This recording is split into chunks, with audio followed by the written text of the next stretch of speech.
La nouvelle constitution ivoirienne soumise à référendum, une bombe à retardement. C'est l'opinion des juristes de la coalition du non.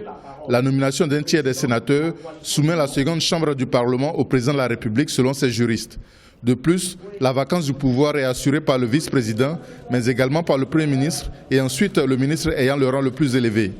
La coalition du non s'insurge contre ce qu'ils appellent des personnes nommées ne disposant d'aucun mandat électif et qui peuvent devenir président de la République. En outre, le maintien du poste de Premier ministre après l'institution de la vice-présidence crée un exécutif tricéphale, source de conflits futurs selon eux. Tous ceux qui ont été au gouvernement savent déjà les difficultés qu'il y a parfois entre les ministres, à un niveau simplement lorsque les attributions se chevauchent ou sont voisines.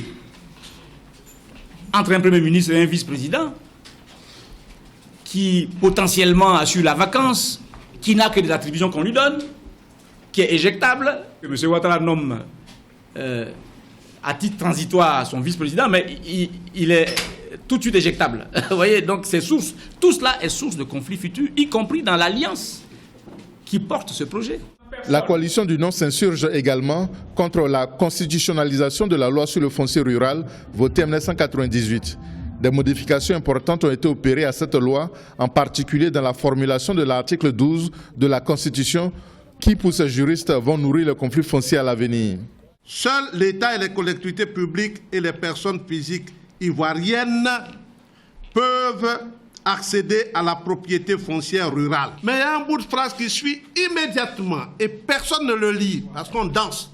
Les droits acquis sont garantis. Vous savez ce que ça veut dire en droit?